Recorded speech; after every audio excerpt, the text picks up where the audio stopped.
Guys, welcome back to my channel. Woo!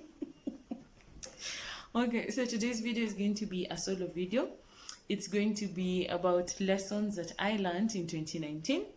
So I started writing these things down, I think in probably March, because I had this idea of having this video at the end.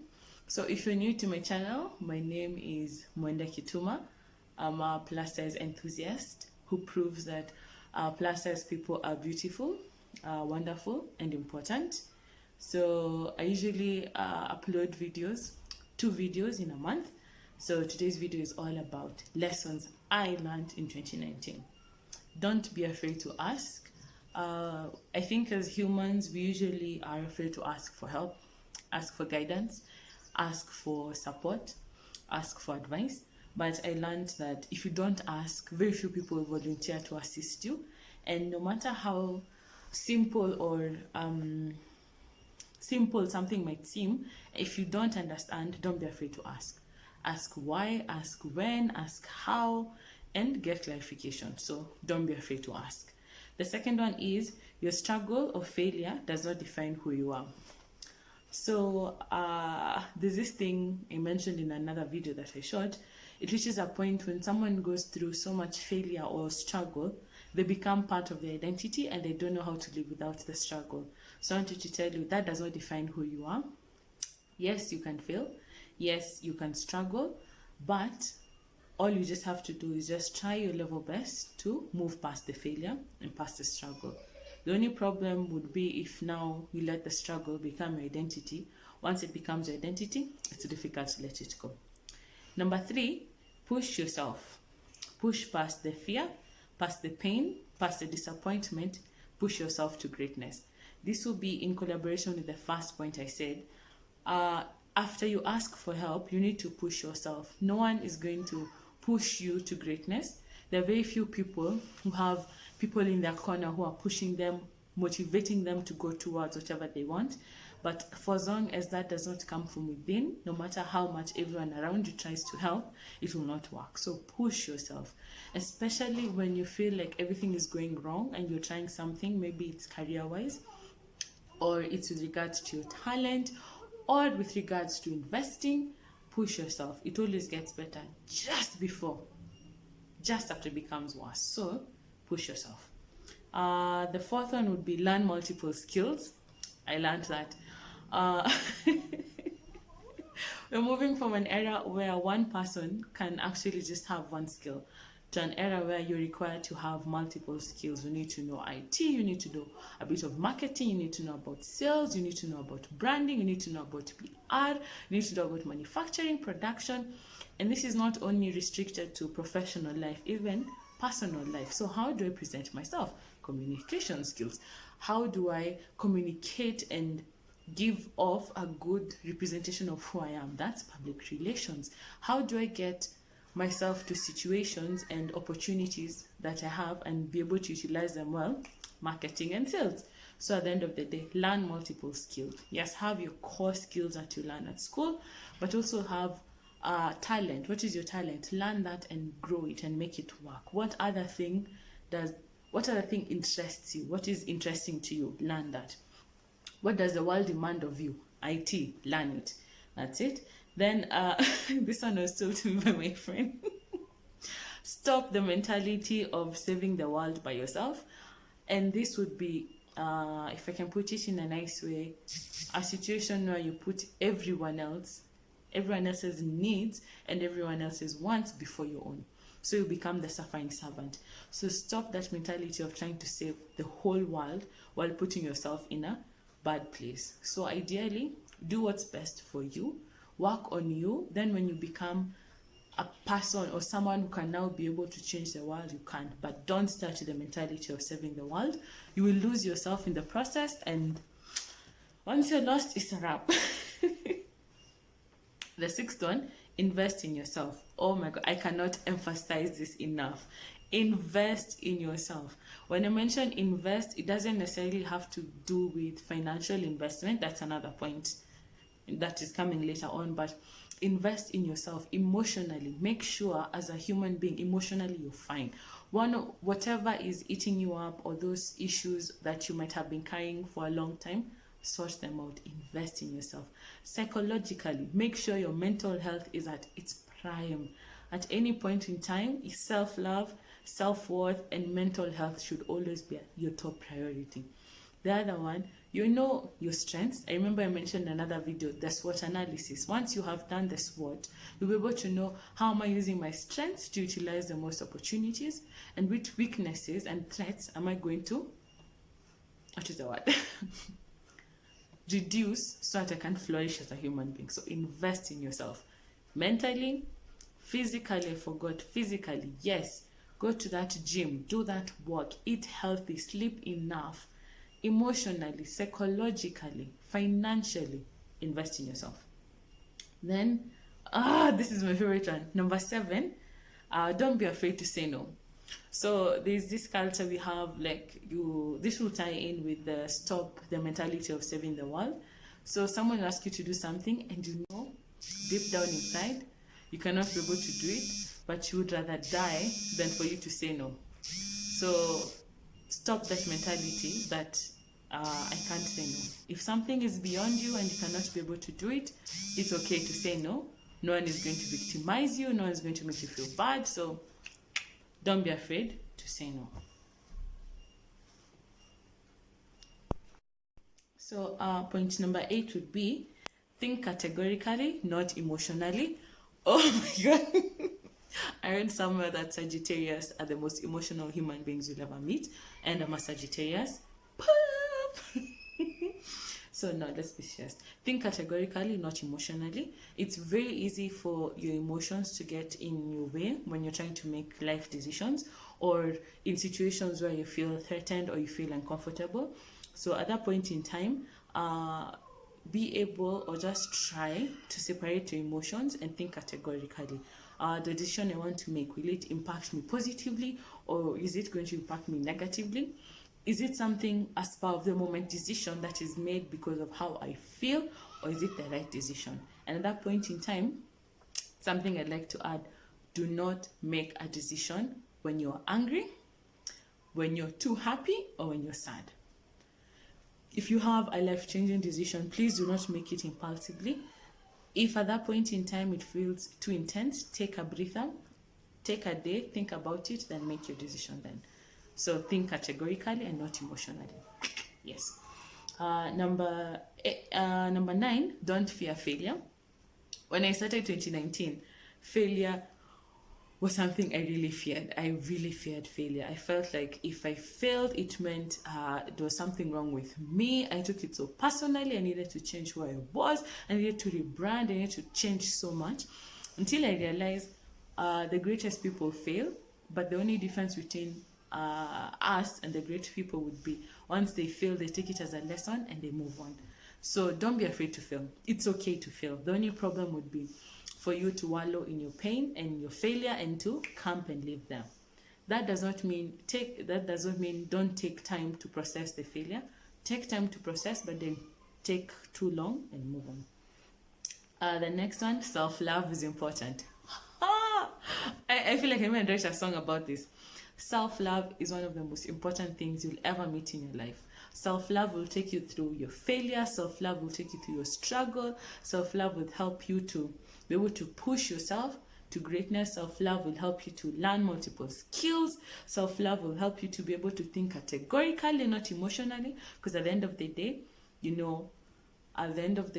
need to make sure you are okay as a human being. So self-love is important. Then number 11, take calculated risk. Calculated risks are, like I said, something that you've actually thought about. You've weighed the pros and the cons, hence mentioning the SWOT analysis. You can even now slide in the pastel analysis. Yes, guys. I can't imagine. I remember these tools for, what are they called? I can't remember the name, but the tools for measuring something. Environmental.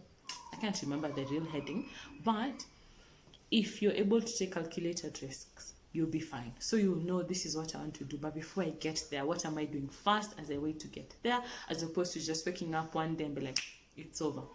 Take calculated risks. Number 12, Do not put yourself down to make someone, no, do not put someone else down to make yourself look good.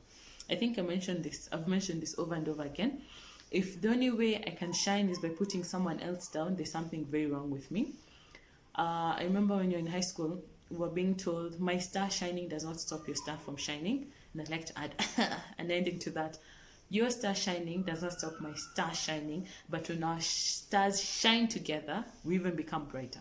So at the end of the day, if you're that person who only flourishes when other people are in misery, or you're the one who only celebrates when people are crying, you need to work on yourself. So don't be that person who puts someone else's effort, someone else's dressing, someone else's communication skills, presentation, someone else's dreams, someone else's dreams down so that you can feel better about yourself. We need to reach to a point where we learn competition is healthy. It's okay. We all can't be the same, and it's okay. Then number 13. Remember when I was dating this, I've been letting them down the whole year. So when I get something, I take my phone and write it so that I can remember. When I wrote this, I was starting afresh.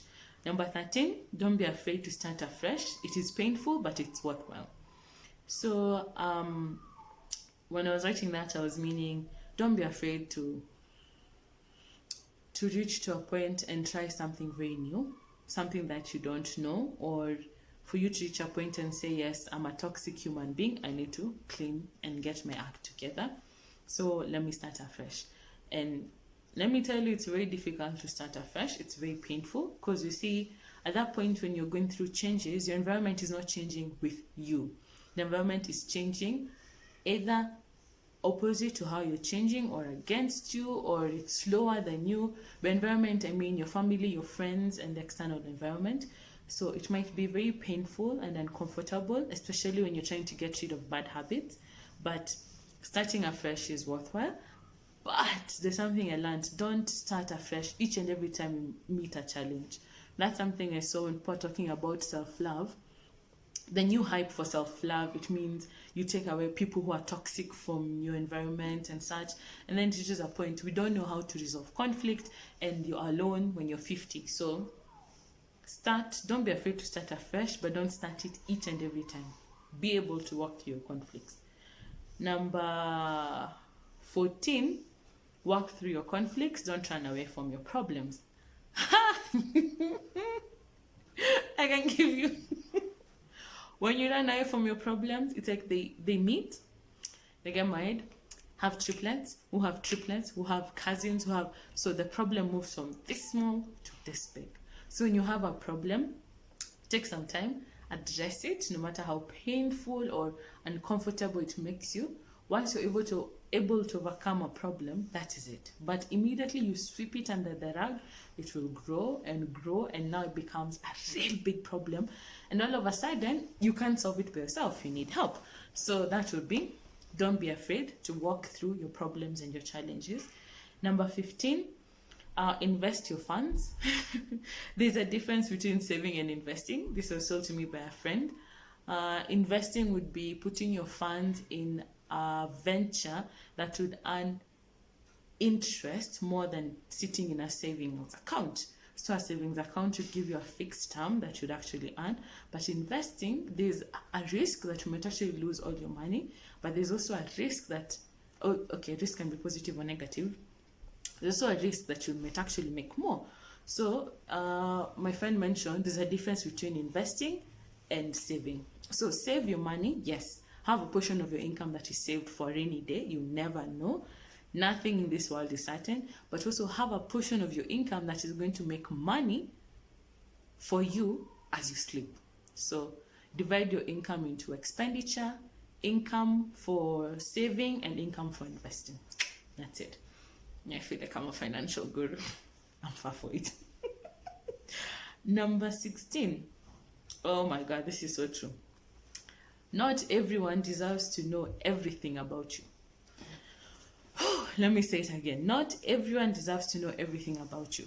So this one I learned the hard way. So yes, you can be an open person. Yes, you can be friendly, you can be sweet, but not everyone deserves to know each and everything about you. So even if you see me shooting YouTube videos and taking Instagram photographs, that is just a portion of my life that I'm very free and I'm very okay sharing with the world. But there's a portion of my life I will never share with everyone, and that's okay. And that does not only happen when you're putting your life online, but also with more day-to-day life. Not everyone needs to know about your relationship. I learned it.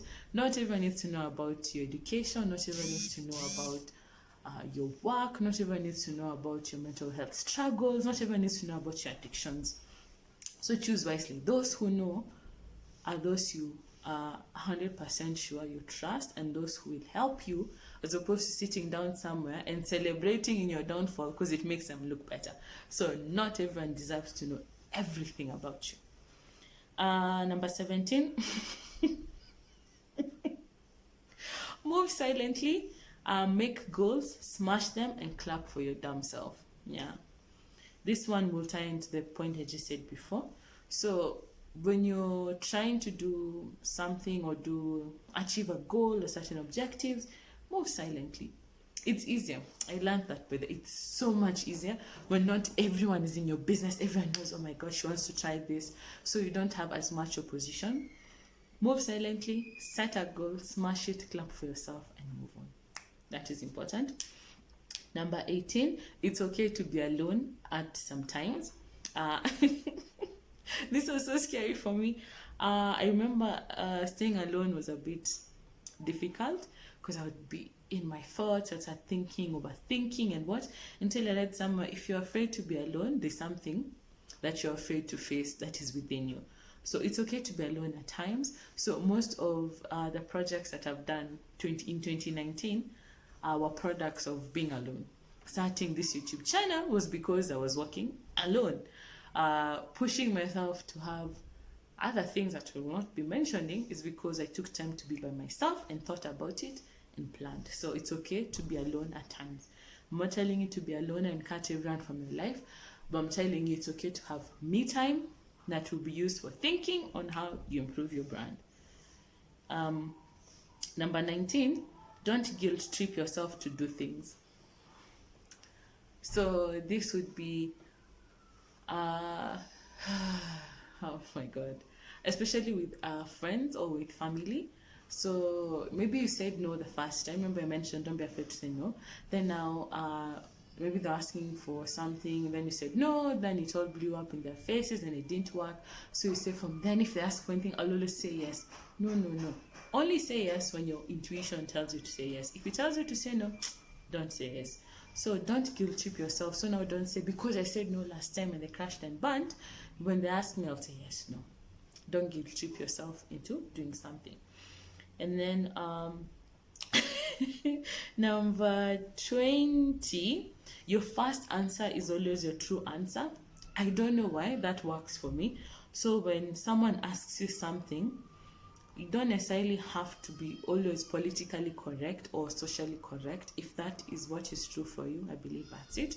And I came to realize, especially at work and elsewhere, the first answer that comes to your mind is always the right one. But then now you let the environment tell you, no, this can be done, this can be done, this, then now you fester down and then someone does it. I can give an example in school. Maybe your lecturer asks you a question and you know the answer, but then you take like 5 minutes thinking how that can't be the answer. Then someone says the answer and you're like, oh my god, that was the one. So your first answer is always the right answer. Then number 21, learn your value. When you learn your value, no one will take you for granted. And I think this I've mentioned before.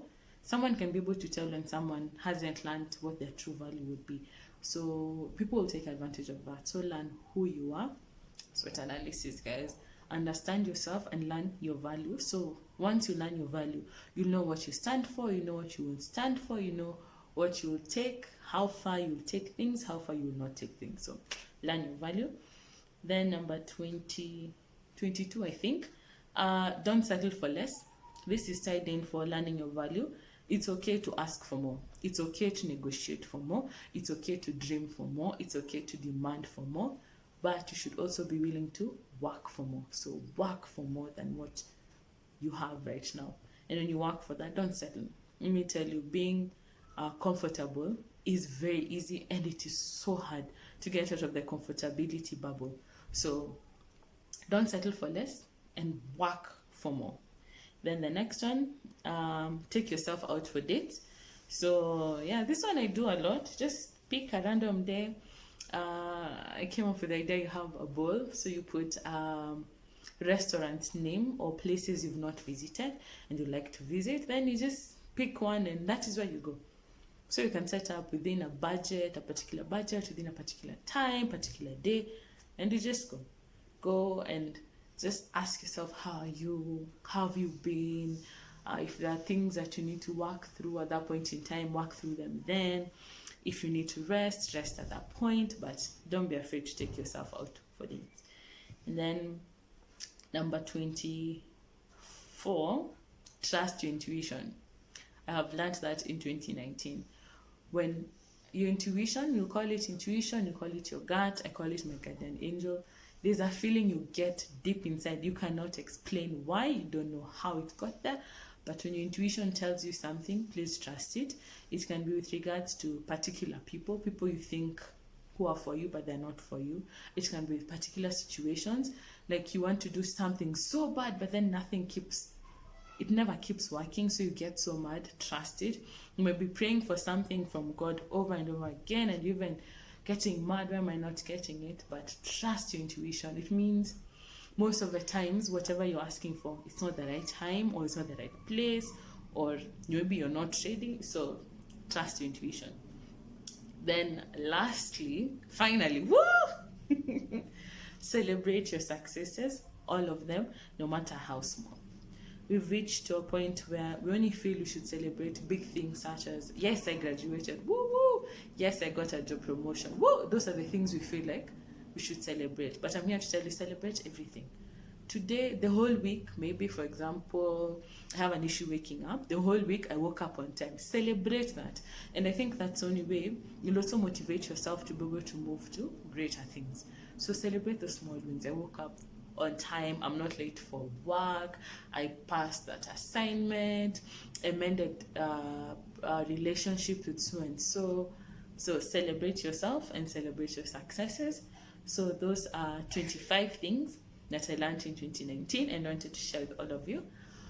So now I think I am ready for 2020. Let's see what 2020 holds. We never know. But we are grateful and we are excited. I am personally very excited for 2020. I feel like there's going to be a lot that is going to happen, and I'm so excited. Yes, it might be scary in a way, but oh well, it's a new year. What can we do? It's 2020. So thank you once again for watching. Thank you so much for the support that you've given me the whole year. I took a risk, I did something, and here we are. I got an opportunity to share what I thought was important to people, and thank you for watching, for liking and subscribing, and sorry for being a bit irregular with uploading. I'm changing in 2020. It's in my bucket list of things to do. Consistency, yes. So thank you so much, and I don't know, I'll see you soon. Yeah, bye bye.